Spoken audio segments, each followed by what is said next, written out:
ହୋଲି ନାଁଟା ଶୁଣିଲେ ହିଁ ମନକୁ ଆସେ ରଙ୍ଗ, ଖୁସି ଆଉ ଉଲ୍ଲାସର କଥା।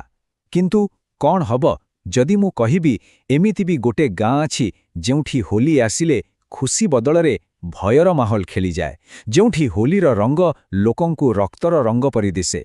ଚାଲନ୍ତୁ ଆଜି ଆମେ ସେଇ ଅଭିଶପ୍ତ ଗାଁର କାହାଣୀ ଭିତରକୁ ଯିବା। ତ ପ୍ରଶ୍ନ ହେଉଛି, ଏମିତି କାହିଁକି ଗୋଟିଏ ପର୍ବ ଯାହା ସାରା ଦୁନିଆରେ ଖୁସି ବାଣ୍ଟେ, ସେଇଟା ଗୋଟିଏ ଗାଁ ପାଇଁ ଅଭିଶାପ ପାଲଟିଯାଏ କେମିତି? ଆଉ କ'ଣ ଲୁଚି ରହିଛି ଏହି ରହସ୍ୟ ପଛରେ? ଚାଲନ୍ତୁ ଏହାର ଗଭୀରତାକୁ ଯାଇ ଦେଖିବା।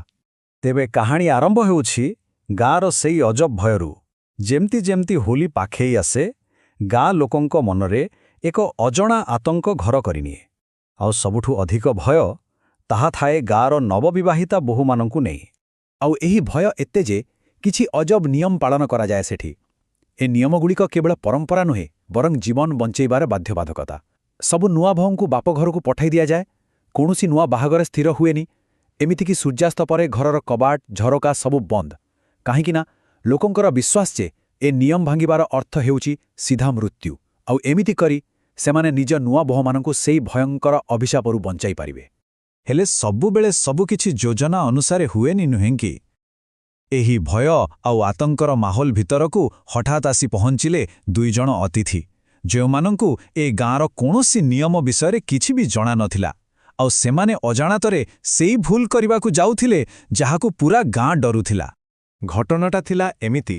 ସୁପ୍ରୀତା ଆଉ ଗୌରବ ଦୁହେଁ ନିକଟରେ ଘରୁ ପଳେଇ ଯାଇ ବାହା ହୋଇଥିଲେ। ସେମାନେ ନିଜ ସାଙ୍ଗ ନନ୍ଦିନୀକୁ ହୋଲିରେ ସରପ୍ରାଇଜ୍ ଦେବାକୁ ଆସି ପହଞ୍ଚିଲେ। କିନ୍ତୁ ସେମାନଙ୍କୁ ଦେଖି ନନ୍ଦିନୀ ଆଉ ତା ପରିବାର ଖୁସି ହେବା ବଦଳରେ ପୂରାପୂରି ଡରିଗଲେ। ସେମାନେ ରୂପା ନାମକ ଏକ ଆତ୍ମା ବିଷୟରେ ଚେତେଇ ଦେଲେ, ଯିଏ କେବଳ ନବବିବାହିତାଙ୍କୁ ହିଁ ଟାର୍ଗେଟ କରେ। କଥା ଶୁଣି ଦୁହେଁ ଯିବାକୁ ରାଜି ତ ହେଲେ, କିନ୍ତୁ ସେମାନଙ୍କ ଗାଡ଼ି ଆଉ ଷ୍ଟାର୍ଟ ହେଲାନି, ଆଉ ମେକାନିକ୍ ବି ଆସିବାକୁ ମନା କରିଦେଲା।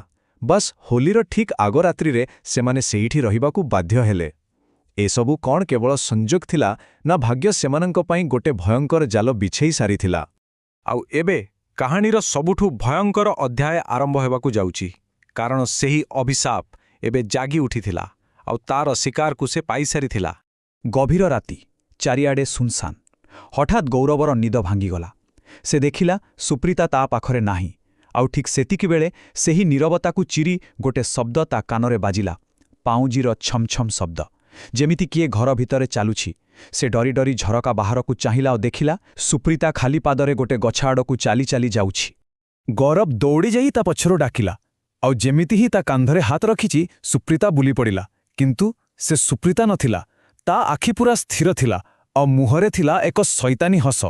ତାପରେ ସେଇ ଅସ୍ୱାଭାବିକ କଣ୍ଠରେ ସେ କହିଲା, ଏହି ଗାଁରେ କୌଣସି ନବବିବାହିତା ହୋଲି ଖେଳିପାରିବ ନାହିଁ। କାରଣ ଯଦି ସେ ଖେଳିବ, ତେବେ ତାହା କେବଳ ରକ୍ତର ହୋଲି ହେବ। ଏତିକି ଶୁଣିବା ପରେ ଗୌରବର ଚେତା ସେଇଠି ପଳେଇଲା।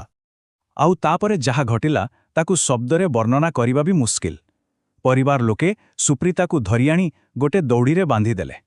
କିନ୍ତୁ ସେଇ ଆତ୍ମାର କବଳରେ ଥିବା ସୁପ୍ରୀତା ନିଜ ନଖରେ ନିଜ ମୁହଁକୁ ରାମ୍ପୁଡ଼ି ପୁରା ରକ୍ତାକ୍ତ କରିଦେଲା। ତାପରେ ଗୋଟେ ଅଦ୍ଭୁତ ଶକ୍ତିରେ ସେ ଦୌଡ଼ି ଛିଣ୍ଡାଇଲା ଆଉ ପଛପଟୁ କାନ୍ଥରେ ଚଢ଼ିବାକୁ ଲାଗିଲା। ସମସ୍ତେ ଆଶ୍ଚର୍ଯ୍ୟ ହୋଇ ଦେଖୁଥାନ୍ତି। କିଛି ସମୟ ପରେ ସେ କାନ୍ଥରୁ ତଳକୁ ଡେଇଁପଡ଼ି ଗୋଟେ ଧାରୁଆ ଅସ୍ତ୍ର ଉଠାଇଲା। ଆଉ ଭୟରେ ଥରୁଥିବା ଗୌରବକୁ ଚାହିଁ ସେହି ଅସ୍ତ୍ରରେ ନିଜ ଜୀବନ ନେଇଗଲା। ସମସ୍ତେ କେବଳ ଅସହାୟ ହୋଇ ଚାହିଁ ରହିଥିଲେ। ସୁପ୍ରୀତାର ଏହି ଭୟଙ୍କର ମୃତ୍ୟୁ ପରେ ସେଇ ଗୋଟିଏ ପ୍ରଶ୍ନ ସମସ୍ତଙ୍କ ମନରେ ଥିଲା, କାହିଁକି? କିଏ ଥିଲା ଏହି ଆତ୍ମା, ଆଉ କାହିଁକି ସେ ନବବିବାହିତାଙ୍କ ରକ୍ତ ପାଇଁ ଏତେ ଶୋଷିଲା?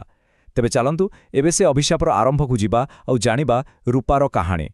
ରୂପା ନାଁଟା ଯେମିତି, ସେ ଦେଖିବାକୁ ବି ଠିକ୍ ସେମିତି ସୁନ୍ଦର ଥିଲା। ଆଖିରେ ଥିଲା ଅନେକ ସ୍ୱପ୍ନ, ନିଜ ପ୍ରେମୀ ସହିତ ଛୋଟ ଏକ ସଂସାର କରିବାର ସ୍ୱପ୍ନ। କିନ୍ତୁ ସେ କ'ଣ ଜାଣିଥିଲା ଯେ ତାର ସେଇ ସୁନ୍ଦରତା ଆଉ ତାର ପ୍ରେମ ହିଁ ତା ଜୀବନ ନେଇଯିବ? କାହାଣୀରେ ଥିଲେ ଦୁଇଜଣ। ଗୋଟେ ପଟେ ଥିଲା ଆମନ, ଯାହାକୁ ରୂପା ନିଜ ଜୀବନଠୁ ଅଧିକ ଭଲ ପାଉଥିଲା ଆଉ ତା ସହିତ ଭବିଷ୍ୟତର ସ୍ୱପ୍ନ ଦେଖୁଥିଲା। ଆଉ ଅନ୍ୟପଟେ ଥିଲା ମନୋଜ, ଯିଏ ରୂପାକୁ ପାଇବା ପାଇଁ ପାଗଳ ଥିଲା, କିନ୍ତୁ ରୂପା ତାକୁ ମନା କରିଦେଇଥିଲା। ଗୋଟେ ଥିଲା ପ୍ରେମ ଆଉ ଗୋଟେ ଥିଲା ପାଗଳାମୀ, ଆଉ ଏଇ ଦୁଇଟା ଭିତରେ ଥିବା ଲଢ଼େଇ ହିଁ ରୂପାର ଭାଗ୍ୟକୁ ରକ୍ତରେ ଲେଖିଦେଲା। ହୋଲି ଦିନ ମନୋଜ ଆସି ରୂପାର ରାସ୍ତା ଅଗାଳିଲା। କିନ୍ତୁ ରୂପା ସାହସ କରି ତାକୁ ଚାପୁଡ଼ା ମାରିଲା ଆଉ କହିଲା ଯେ ସେ କେବଳ ଅମନକୁ ଭଲ ପାଏ। ବାସ୍ ସେଇ ଗୋଟିଏ ଚାପୁଡ଼ା ମନୋଜର ଅହଙ୍କାରକୁ ଚୁରମାର କରିଦେଲା। ରାଗରେ ସେ ଶପଥ ନେଲା, ଯଦି ତୁ ମୋର ନୁହେଁ ତେବେ ଆଉ କାହାର ବି ହେବାକୁ ଦେବିନି। ଆଉ ତାପରେ ସେ ନିଜ ରଙ୍ଗରେ କିଛି ମିଶାଇ ରୂପା ଉପରକୁ ଫୋପାଡ଼ି ଦେଲା, ଯାହାଫଳରେ ରୂପା ବେହୋଶ ହୋଇଗଲା। ଆଉ ଶେଷରେ ସେ ସେଇ ବେହୋଶ ରୂପାକୁ ପାଣି ଟବ୍ରେ ବୁଡ଼ାଇ ମାରିଦେଲା। ହୋଲିର ରଙ୍ଗ ଭିତରେ ଗୋଟେ ଜୀବନ ରଙ୍ଗହୀନ ହୋଇଗଲା। ଆଉ ଏଇ ଅନ୍ୟାୟ, ଏଇ ନିର୍ମମ ହତ୍ୟା ଗୋଟେ ସାଧାରଣ ଝିଅକୁ ଏକ ପ୍ରତିଶୋଧ ପରାୟଣ ଆତ୍ମାରେ ବଦଳେଇ ଦେଲା। ତ ଏବେ ଆମେ ଜାଣିଲେ ରୂପାର କାହାଣୀ। ଆଉ ଏହା ଜାଣିବା ପରେ ଏକଥା ସ୍ପଷ୍ଟ ହୋଇଯାଉଛି ଯେ ଏହି ଅଭିଶାପ କାହିଁକି ଏତେ ଭୟଙ୍କର ଆଉ କାହିଁକି ଏହା ଏତେ ସହଜରେ ସରିବାର ନୁହେଁ। ଏମିତି ନୁହେଁ ଯେ ଗାଁ ଲୋକେ ଚେଷ୍ଟା କରିନାହାନ୍ତି। ବହୁତ ପଣ୍ଡିତ, ବହୁତ ତାନ୍ତ୍ରିକ ଆସିଛନ୍ତି ଏ ଅଭିଶାପରୁ ମୁକ୍ତି ଦେବା ପାଇଁ। କିନ୍ତୁ ରୂପାର ଆତ୍ମା ଭିତରେ ଜଳୁଥିବା ପ୍ରତିଶୋଧର ନିଆଁ ଏତେ ଶକ୍ତିଶାଳୀ ଯେ କେହି ବି ତାକୁ ଶାନ୍ତ କରିପାରୁନାହାନ୍ତି। ଗୋଟେ ଲୋକର ଅପରାଧ ପାଇଁ ଆଜି ପୁରା ଗାଁ ଗୋଟେ ଅସରନ୍ତି ଭୟ ଭିତରେ ବନ୍ଦୀ ହୋଇ ରହିଛି।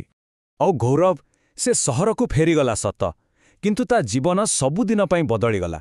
ଯେଉଁ ସରପ୍ରାଇଜ୍ ସେ ନିଜ ସାଙ୍ଗକୁ ଦେବାକୁ ଆସିଥିଲା, ତାହା ତା ଜୀବନର ସବୁଠୁ ବଡ଼ ଦୁଃସ୍ୱପ୍ନ ପାଲଟିଗଲା। ନିଜ ଆଖି ସାମ୍ନାରେ ନିଜ ପ୍ରେମକୁ ହରାଇବାର ଦୁଃଖ ଆଉ ସେଇ ଭୟଙ୍କର ରାତିର ସ୍ମୃତି ବୋଧହୁଏ ତାକୁ ଜୀବନସାରା ଶାନ୍ତିରେ ରହିବାକୁ ଦେବନି। ତେବେ ଶେଷରେ ପ୍ରଶ୍ନ ସେଇଠି ଅଟକି ଯାଉଛି, କ'ଣ ରୂପାର ପ୍ରତିଶୋଧ କେବେ ଶେଷ ହେବ?